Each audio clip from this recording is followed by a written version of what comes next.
organized by the Brookings Doha Center on China's role in the Middle East and North Africa region, post-COVID-19. My name is Adel Ghafar, and it's my pleasure to moderate this discussion.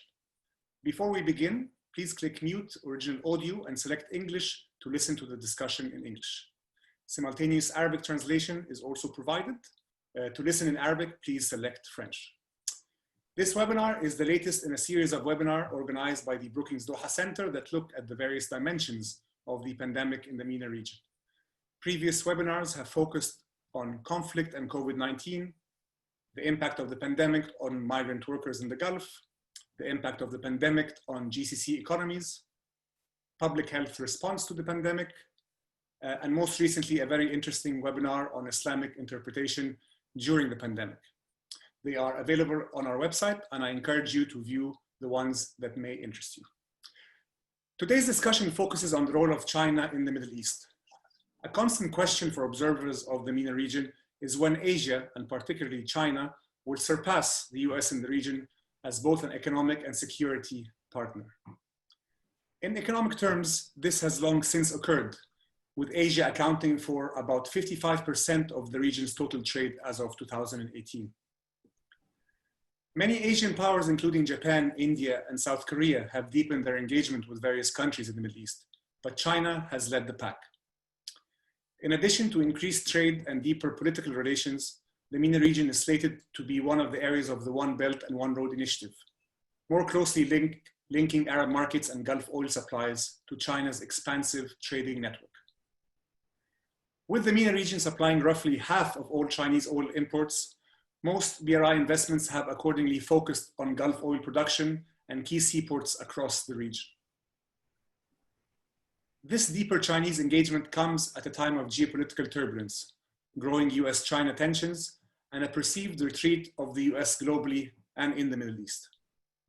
COVID-19 arrived, adding another layer to this complex picture.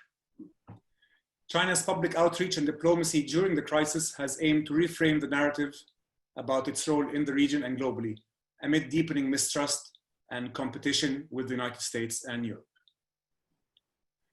What will Chinese engagement with the region look like after the pandemic? What are Chinese objectives in the region and how have they evolved? Can China play a security role to supplement its economic one? How can governments in the region balance between their relationship with China and the US? Indeed, how can China balance its relationship with regional and competing powers? Ultimately, what does China's growing role in the Middle East mean for regional and international order post-COVID-19? To answer these questions and more, we have assembled for you an excellent panel. Let me introduce our speakers to you. Yahia Zoubir is a senior professor of international studies and director of research in geopolitics at Kedge Business School in France, and currently a valued colleague and a visiting fellow at the Brookings Doha Center. He is the author of numerous academic works on China's relations with the MENA region, particularly China's relationship with the Maghreb. Zeno Leoni is a teaching fellow at the Defense Studies Department at King's College London. He is an expert on US-China competition and is currently working on a book focusing on US grand strategy and China, which should come out soon. Emilie Tran is assistant professor and coordinator of European studies at Hong Kong Baptist University. Her research focuses on China-Europe relations, Chinese investment in Europe, and Chinese diaspora in Europe. She is currently co-editing with Yahia a special issue for the Journal of Mediterranean Politics on China's role in the Mediterranean, which I look forward to reading once it's out. And last but not least, Degang Sun, who is a professor at the Institute of International Studies, Fudan University, Shanghai, China, and editor-in-chief of the Asian Journal of Middle Eastern and Islamic Studies. So welcome to our panelists. Finally, I just want to remind you again to listen English. Please select the use English in interpretation and mute original audio. And to listen in Arabic, please select French and mute the original audio. Please also send all questions to the Q&A box listed at the bottom of your screen. Okay, so the way we organize today's panel is each of our speakers will speak for 6 minutes, then we'll have some introductory comments, then we will jump to the discussion, and then following with the Q&A. Okay, a good starting point for this discussion would be to get a perspective from the region on the rise of China. Yahia, what has Sino-Arab cooperation meant in the pre-COVID era, and what would it look like in the post-COVID era? The floor is yours. Thank you. Well, in fact, I have prepared my presentation into 3 segments. One would be the pre-COVID-19, one during the COVID-19, and then some perspectives, which is more in terms of questions than answers for the time being, in terms of making some, prospection into the future. The interest of China in the MENA region preceded the Belt and Road. It had started already under Hu Jintao and even before. But under Xi Jinping, I would argue that relations have developed exponentially, and I will explain how and why. The overtures towards the Middle East, towards the MENA in general, was stated by President Xi Jinping following his, the launching of the Belt and Road Initiative in 2013. So to the point where today, China is in many instances is the main trade partner and the main foreign investor for many of the countries in the region. And when I talk about the region, I'm extending it all the way, to Morocco, from Oman or whatever you want to put it. And you can also add the non-Arab states in it. So basically, it's a mutual need for this relationship, because at the same time, you have the MENA, the MENA states, most of which were in need of industrialization, sustainable development, and a revamping of their infrastructure. And that is why it's going to become a major issue, this infrastructure building, like one of our colleagues, Professor Sun and I, who was talking about the infrastructure diplomacy. Everybody's talking about health diplomacy, or but there is also an infrastructure diplomacy. In addition to this, the intensification of bilateral relations between China and most MENA states, and I'm including the non-Arab states, like Turkey, Iran, and Israel in this figure. So to understand China's policy, you have to look into some of the important documents that have been put out by the Chinese government.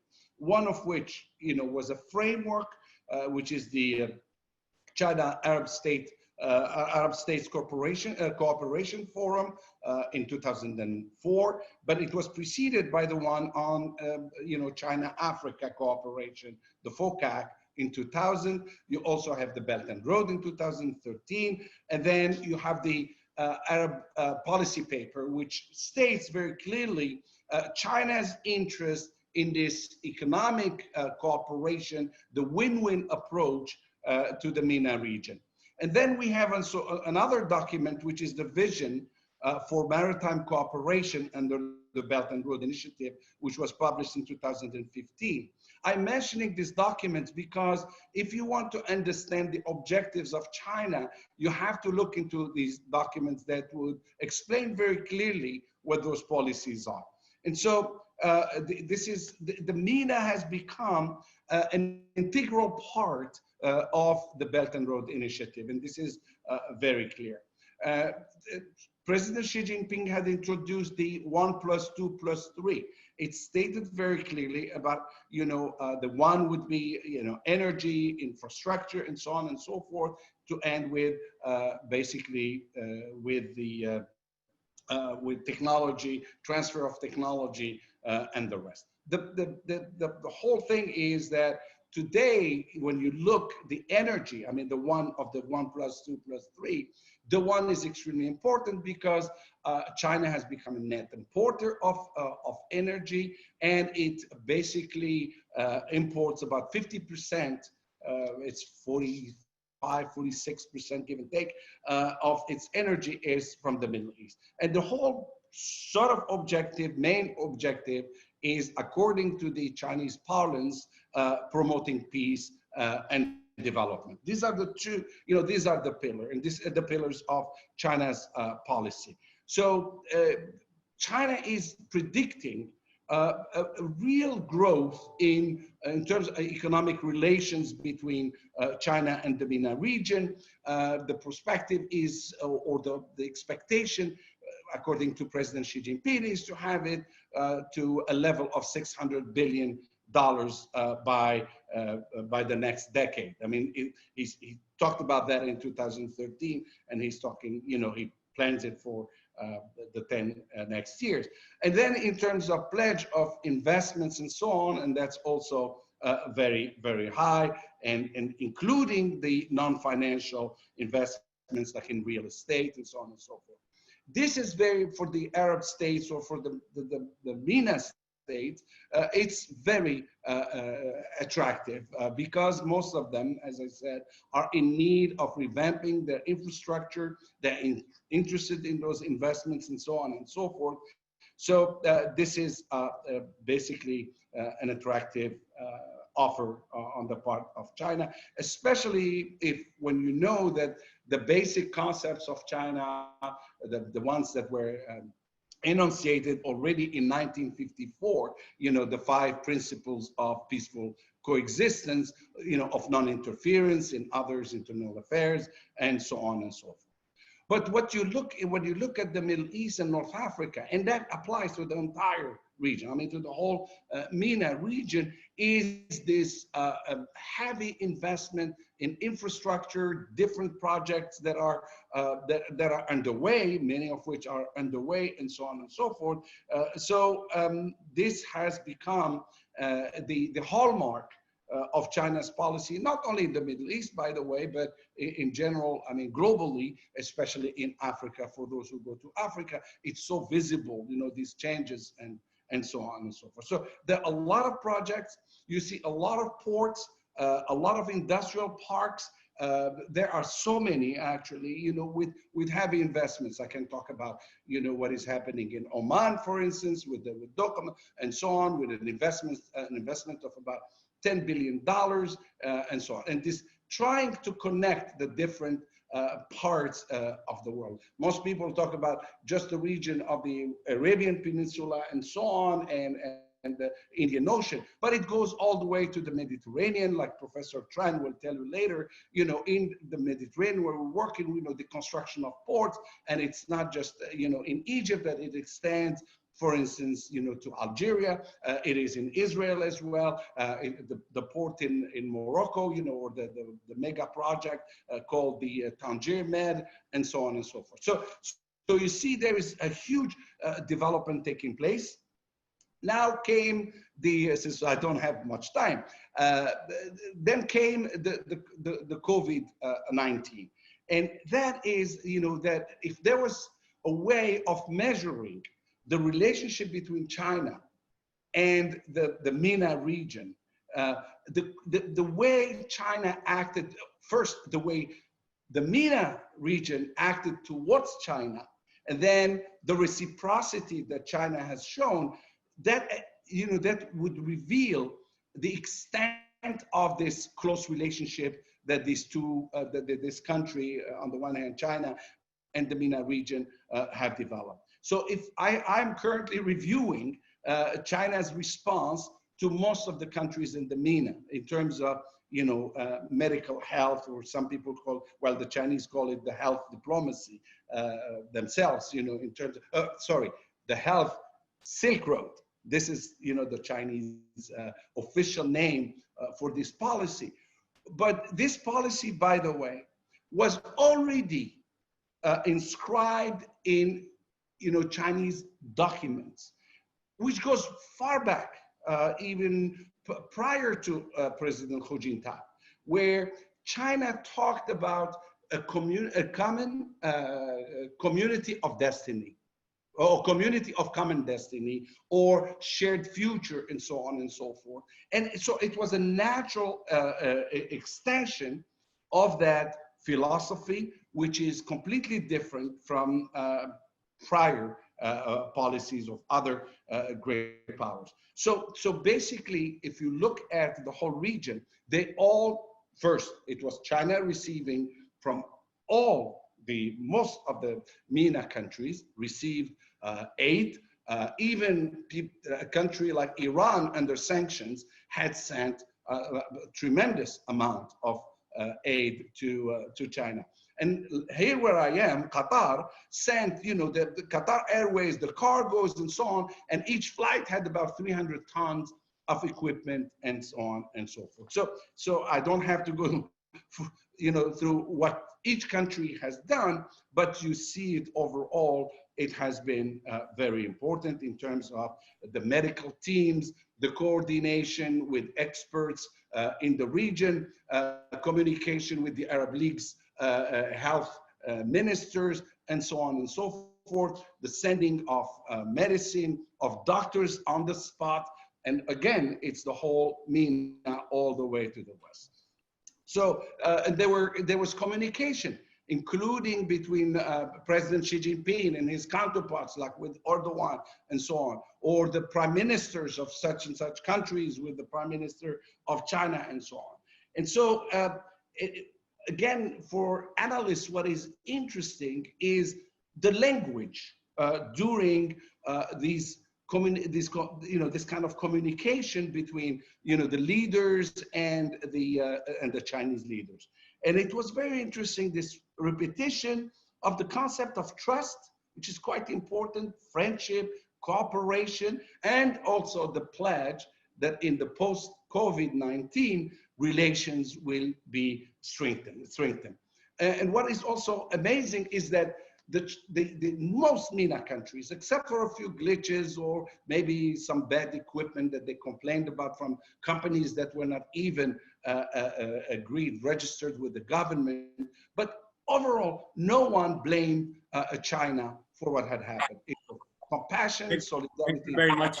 Thank you very much, Yahia. I think that you brought up lots of excellent points and food for thought, especially about how China arguably has used the crisis to reframe its role, arguably in the pandemic, and to present itself as part of the solution to the region.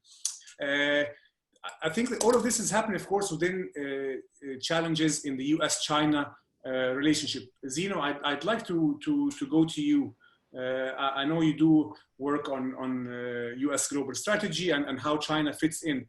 Does this growing Chinese outreach, how does this reflect for US foreign policymakers, and how are they likely to respond? Thank you very much, Adel, and thanks a lot for having me here. I feel really privileged.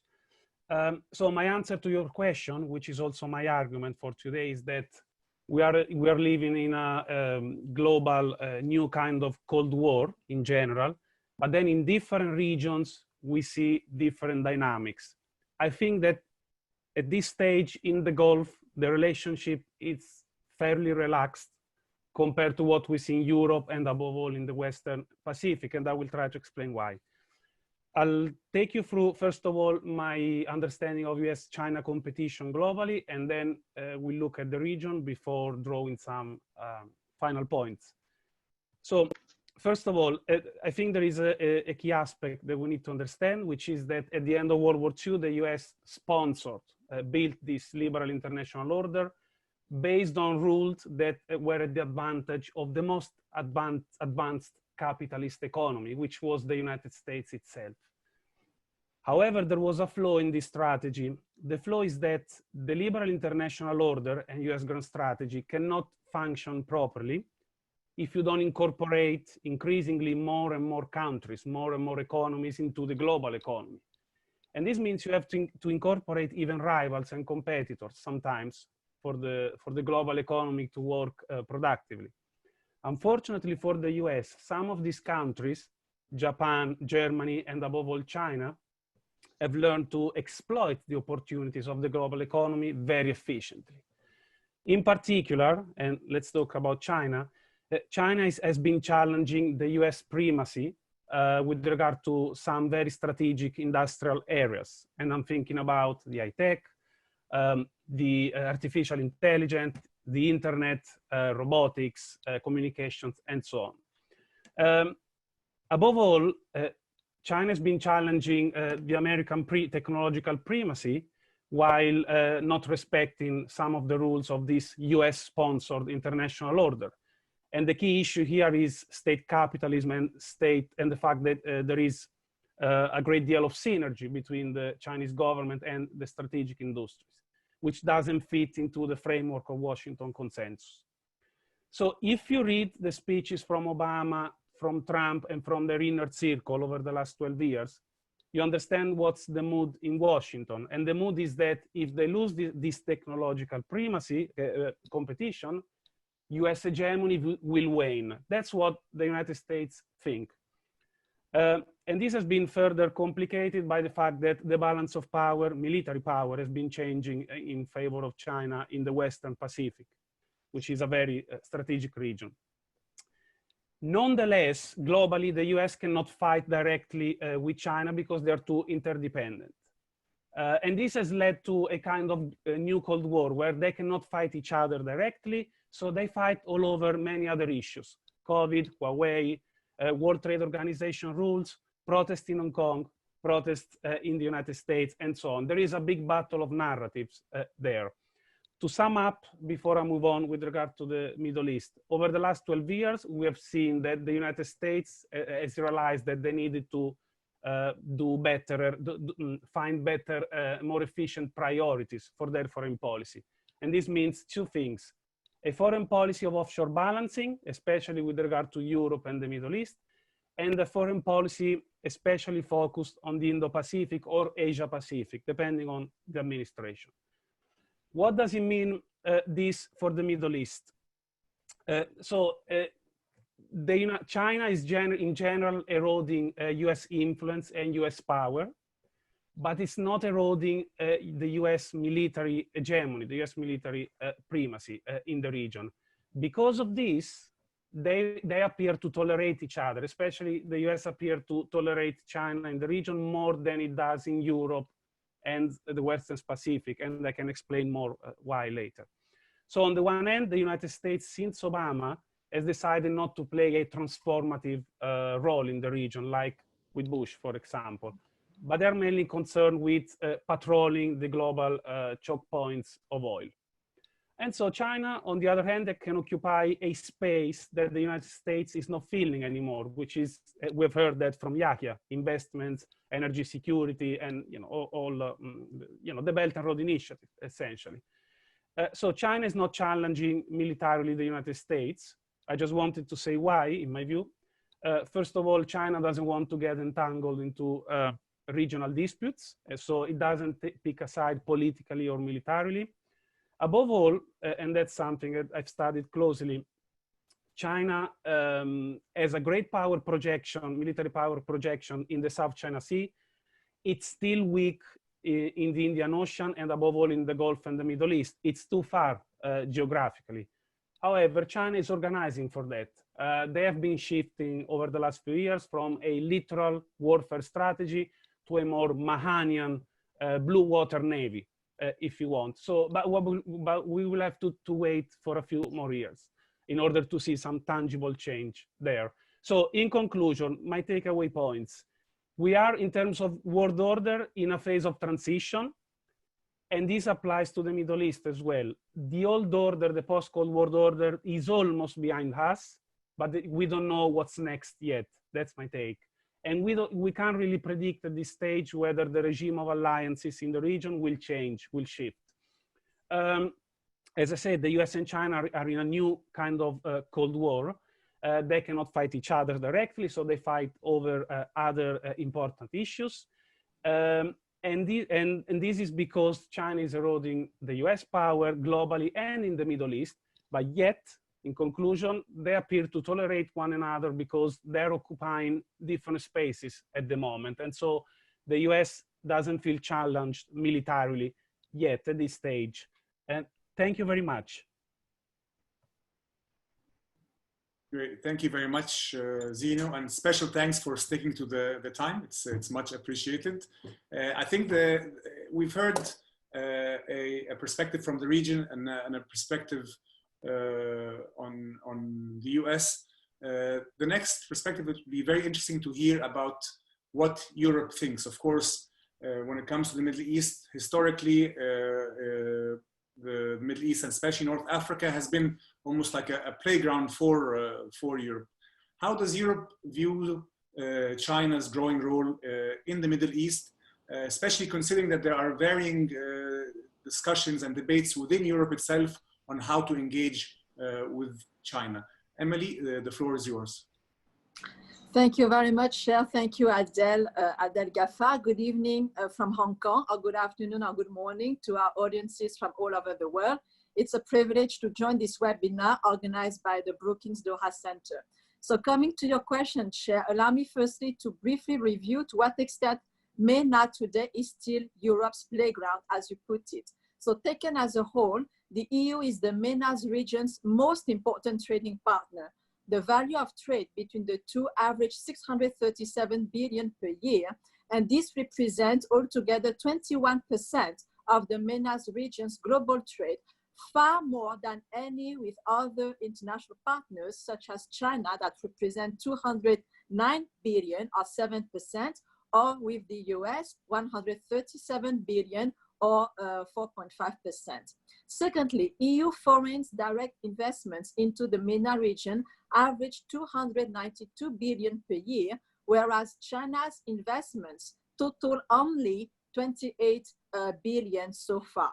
So collectively, thirdly, EU also contributed an average of 8.2 million in development assistance and humanitarian aid per year to the region, and it is an amount second only to the United States that is at 10 billion. So having said that, one can argue, and this is also my argument, that the influence of Europe in the MENA region has never been that weak.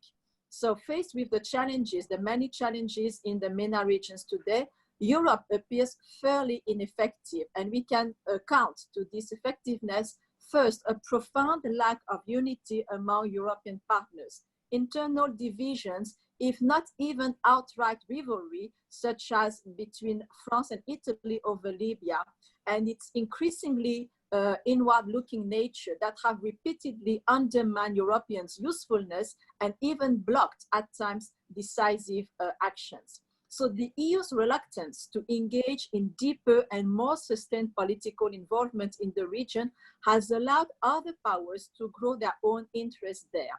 And these powers have provided MENA states with an opportunity to diversify relationships away from the traditional European partners, namely Russia, Iran, Saudi Arabia, the United Arab Emirates, and of course, China.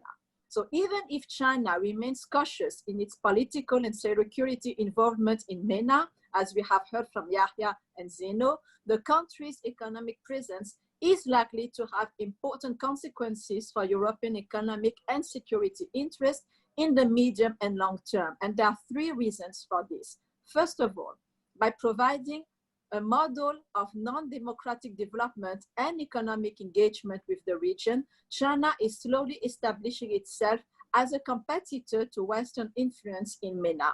The Chinese model already fascinates MENA regimes. They see cooperation with China as a means to resist Western pressure to pursue governance reforms and human rights accountability in return for aid and investment. Secondly, China is emerging as a crucial development actor in the region through both direct investment and development support. Its economic importance to the region has the potential to outweigh that of the US and of Europe.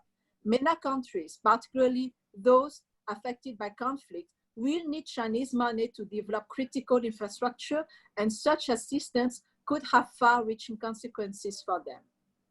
Lastly, there are many unknown elements in the potential security consequences of MENA countries' acquisition of 5G network and of Chinese technology more broadly. So with the US having already raised its concern on this front, Europeans may and should follow the issue closely in the coming years. So in this context, Europeans could do more to refocus China's economic role. For example, several European development agencies are already experimenting cooperation with China in African countries. The extension of these partnerships to MENA could help Europeans understand Chinese developmental practices while promoting at the same time European governance standards. On a broader political level, China's growing but still limited involvement in MENA has been driven by a desire to project an image of itself as a new global power. This has led at times to unrealistic expectations about the country's influence in the region that do not always reflect China's real capacity or Beijing's actual ambitions. So European countries should not overestimate the political influence of China in the MENA either. Countries in the region, especially those at odds with the US, such as Iran and Syria, tend to exaggerate their ties with China to ease their isolation. So many of the projects and investments China announced within the framework of the Belt and Road Initiative have been actually abandoned or heavily delayed. And actually one can expect with this economic slowdown that China will concentrate its capacity and resources rather than overstretching abroad in the short and mid-term. The virus outbreak brought China's outbound investment to a halt in early 2020. So these Chinese outbound investments were already on a downward slope since 2016, and the draconian measures to fight the virus outbreak prevented a number of deals to be made in the first quarter of this year, with only a few exceptions. So the COVID has further aggravated these problems, and China's financial stability is today even more at risk.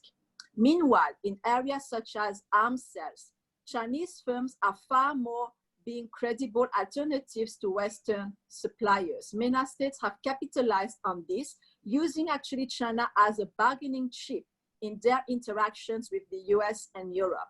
As an example, Gulf countries purchased Chinese military drones, and that has pushed the US to actually review and lower its threshold for selling this kind of weaponry. So to finish here, I would argue that China's rise in MENA region does not have to be necessarily a zero-sum game between Europe and China. European countries should seek new ways to engage with China in MENA. Europeans could provide Chinese actors with their know-how, their experience, their network in the regions in return for economic support. There is a lot of work to be done and enough room for all sides to advance its own position and interest. As part of this, improved monitoring of China's regional projects would help Europeans understand how the country is building up its influence in the region.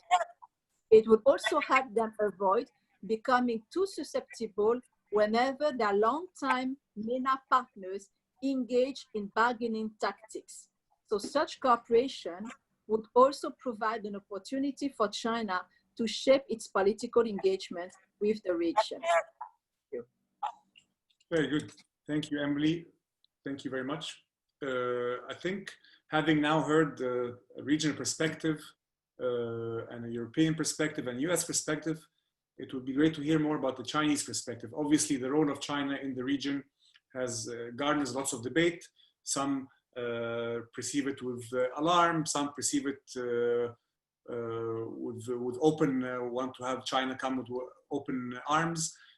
So the debate continues. So please, now I'll switch to Degang to hear more about what China's objectives are in the region and how these objectives are likely to change in the post-COVID era. Thank you. Thank you so much, Adel. I first of all would like to take this opportunity to express my condolence to all the victims and their families that are affected by COVID-19. Special thanks go to Brookings Doha Center for organizing such a great event. I would like to talk about three things. First, China's diplomatic objectives in the post-COVID-19 era in the MENA area. Second, what about China's diplomatic endeavors to achieve the objectives? Finally, I would like to talk about the potential opportunities for China to retake its advantages. First of all, let's think about what are the major objectives in the post-COVID-19 era of China in MENA. I think we have 5. The first is to revitalize economy and restore commercial ties with MENA countries. Because to China and to MENA countries, economic stagnation and slowdown are more destructive than COVID-19. Second, China aims to repair its possibly damaged images caused by COVID-19 and be on guard against anti-China sentiment in MENA. The third one is to uphold multilateralism and jointly oppose populism and trade protectionism.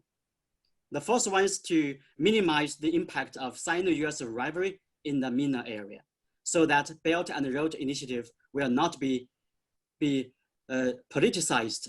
And finally, China tries to engage in the Middle Eastern security affairs in a proactive way to build itself as a responsible stakeholder. For the 5 objectives, China has its diplomatic agendas. I think China is determined to strike 3 types of viruses nowadays. The first is medical virus. The second is racial virus. The third one is political virus. The first one, in terms of medical virus, we know that China highlighted time and again that virus has no borders. This is a fight between humanity and virus. So all peoples are on the same boat. Therefore, China's situation is improving, and then China would like to help the MENA countries to fight the virus. Because as Yahia has mentioned, President Xi Jinping said, we would like to establish a community of common destiny for mankind. China received help from the MENA countries in January and February. Now we would like to offer our helpful hand.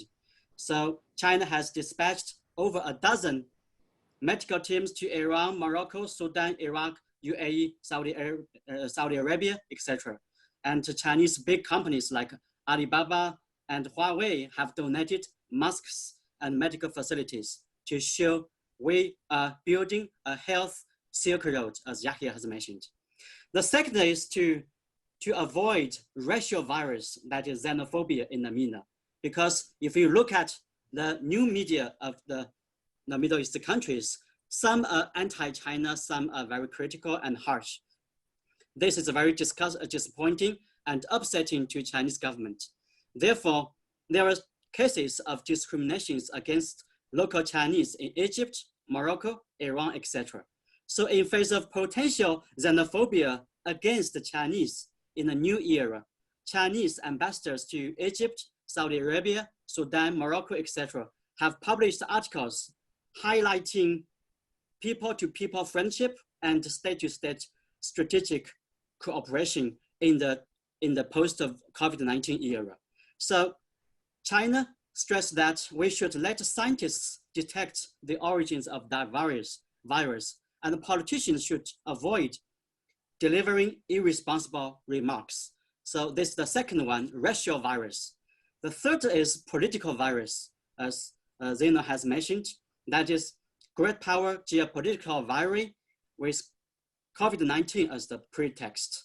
Since the outbreak of COVID-19, China's relations with US is deteriorating very fast. So there's concern that US may launch a new Cold War with China, and MENA may be the new battleground.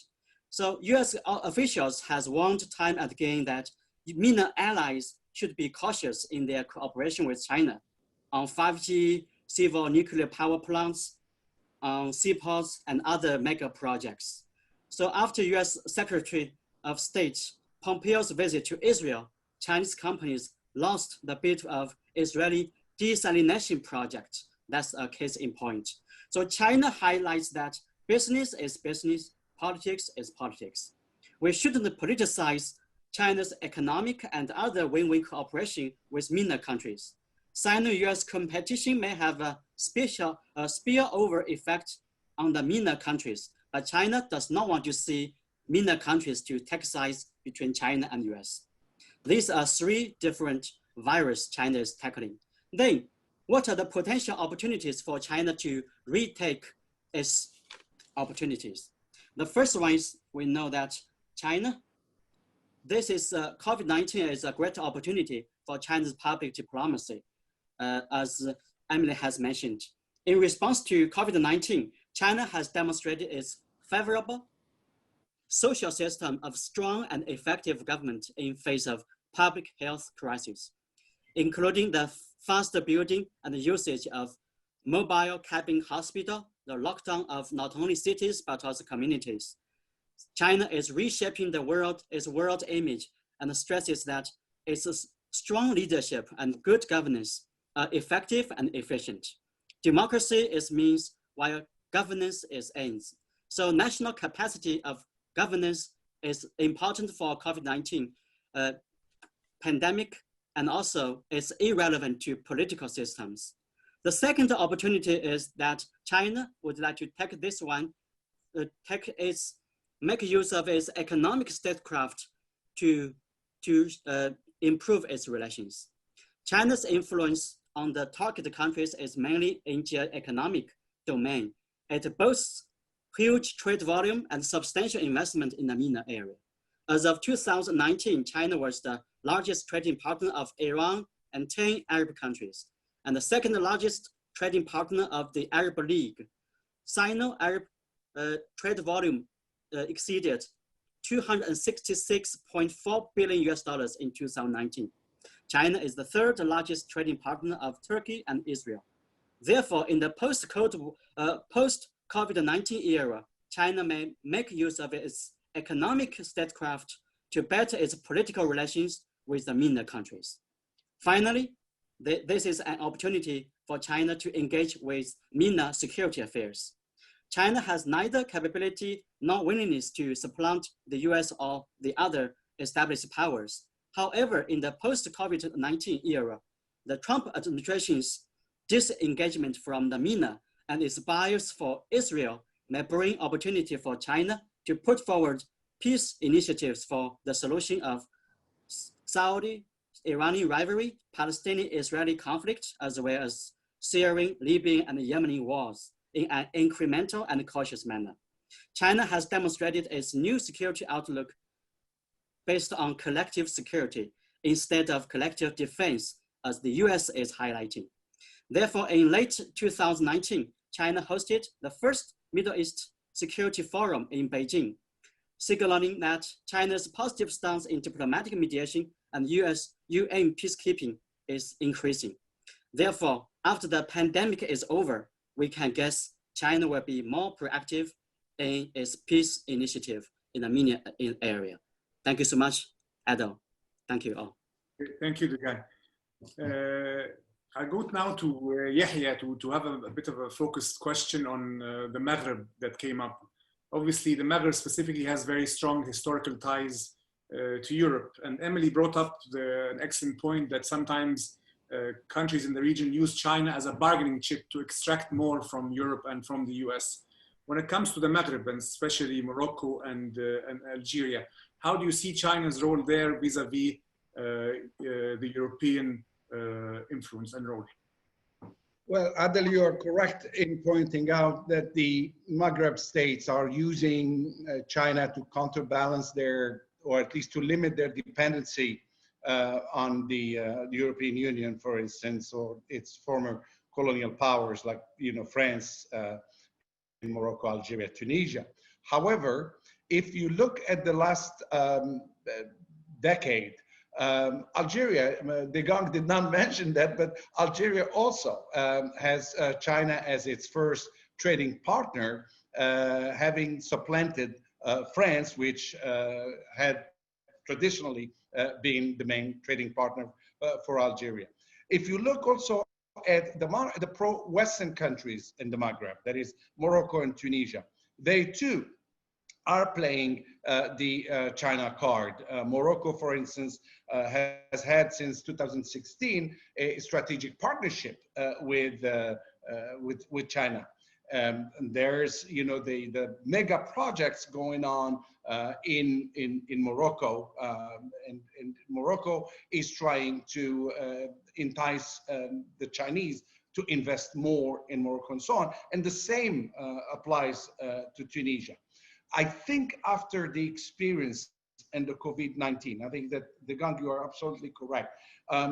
China's role will be bigger in my view, you know, especially in the health sector, the attractiveness of the model on how China has, you know, dealt with the epidemic or the pandemic in its own territory and then elsewhere. I think that the soft power of China in the region will grow, in the Maghreb that is, and also the Maghrebis themselves, I think, are becoming, have a better, the perceptions towards China have improved tremendously in recent years in the Maghreb. Most studies are showing that people are becoming most trusting of China and so on and so on. So I think this is going to continue, especially after the COVID-19. Thank you. Thank you, Yahia. Zeno, we have a question that came in for you from our audience. Would a change of the US presidency at the next election mean that there's going to be a scale down of the US-China confrontation, or is this likely to continue regardless of who wins the election?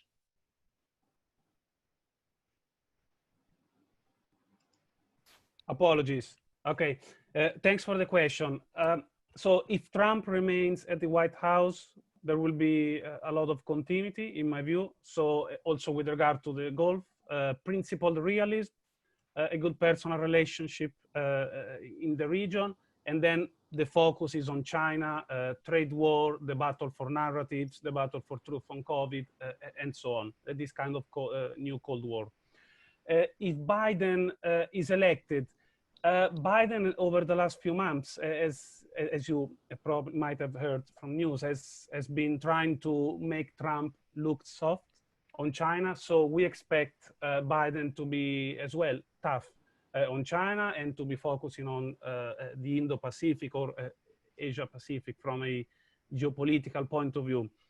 In general, from the end of the Obama administration through the first 2-3 years of the Trump administration, the mood in Washington has changed. And there is a bipartisan consensus on the idea that the US should be tougher on China, regardless who the president is. However, this doesn't mean, in my view, that everyone now agrees with the way Trump is dealing with China. So on the one hand, the US will continue to be tough on China, but there are other solutions on the table. It doesn't necessarily mean that Biden will continue with this kind of unilateral trade war with China. Thanks, Zeno. Emilie, as you know, there is a new foreign policy team at the European Union.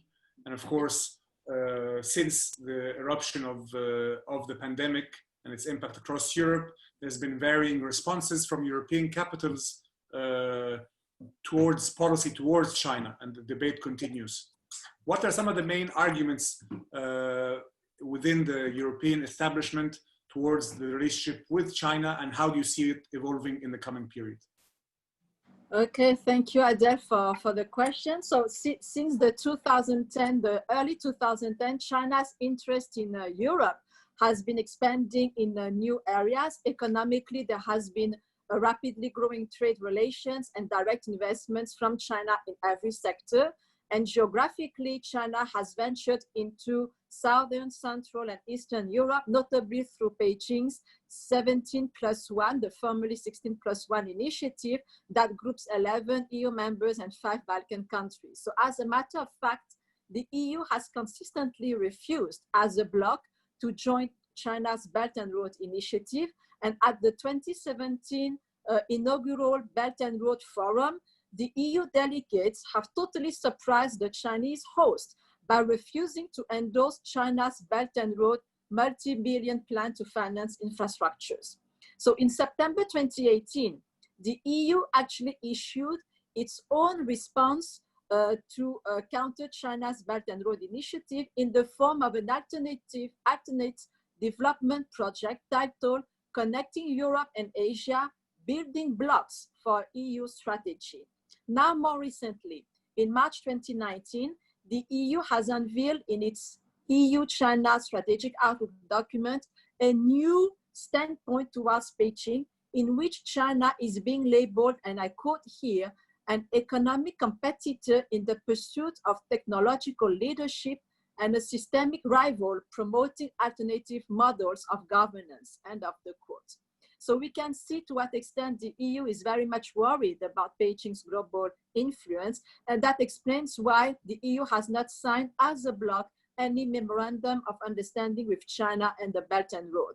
However, EU member states remain free to join individually under the EU rules and legislation that bind all member states. So Hungary in 2015 was the first EU country to have signed a cooperation document with China on the Belt and Road.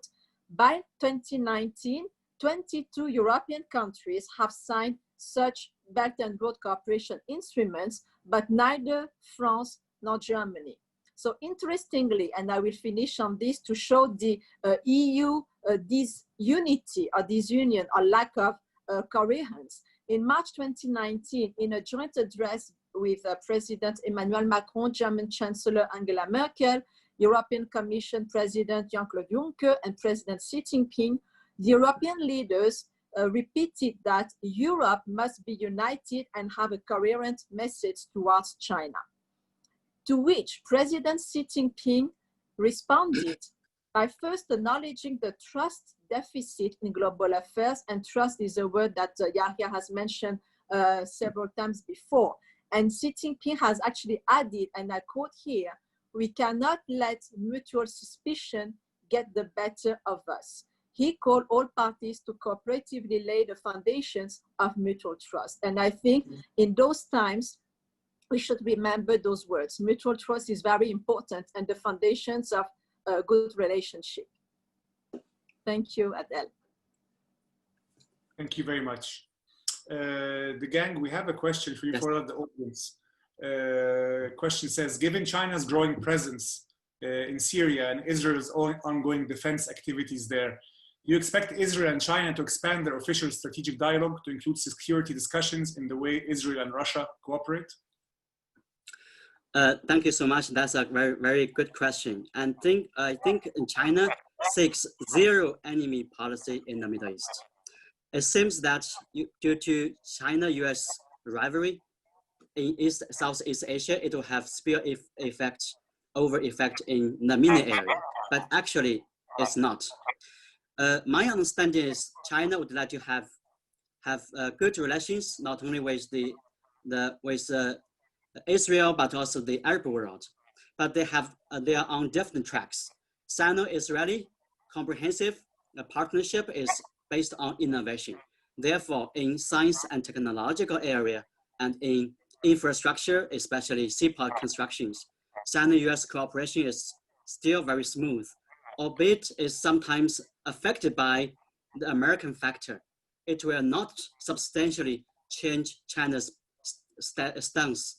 Therefore, I'm quite optimistic. It will not substantially change China's relations with Israel. So the bilateral comprehensive partnership of innovation will remain unchanged. Thank you. Very good. Thank you. Yahia, we have a question regarding Chinese infrastructure, which you spoke about. A key issue is the potential for debt traps that has happened with Chinese infrastructure investments in other areas of the world, like in Sri Lanka and Ecuador and so on. And much of these projects can be, the lending can be opaque, especially when it comes to big projects like the new capital in Egypt. How do you respond to people who really question some of the political motives from some of this infrastructure lending? Most experts on the question, the economists, refute the notion of that trap. If anything, they talk about a moral dependency or a moral obligation notion of the countries that borrow from China and then will have to eventually either repay or something.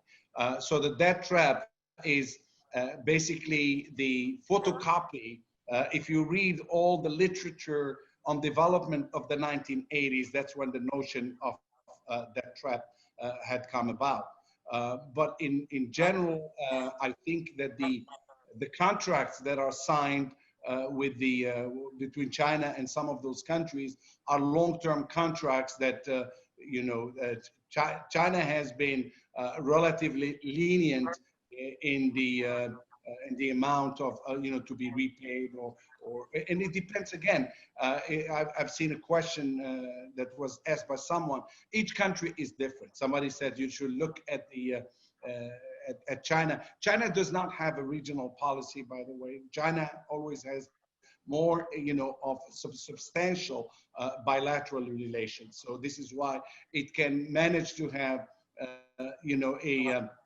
a comprehensive partnership, strategic partnership with two enemies or two rivals. I'm talking here about Palestinians and Israelis, but more specifically between Iran and Saudi Arabia, for instance. But the question of the debt has not been posed in concrete terms for the time being, because it's not the time for the repayment or anything of that nature. Okay, thank you.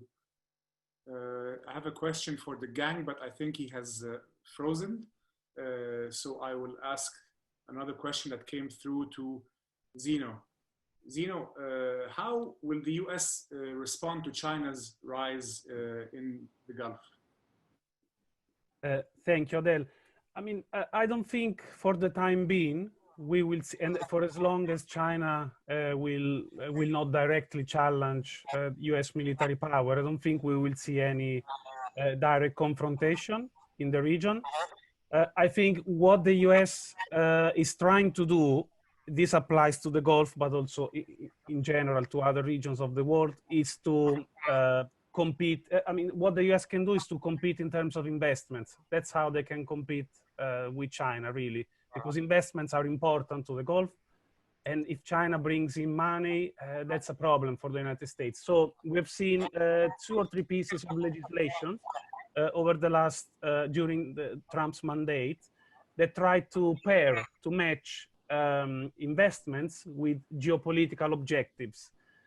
I think that's a sensible way of competing with China, in the sense that it's not an explicitly confrontational one. And is also what US allies are looking for, really. And so that's what we will see for the time being. Fantastic. We have time for one more question, and I will direct it to Emilie. Emilie, the audience are asking about the issue of Mediterranean politics and China's role in it specifically. So how do you see China playing a bigger role in the Mediterranean?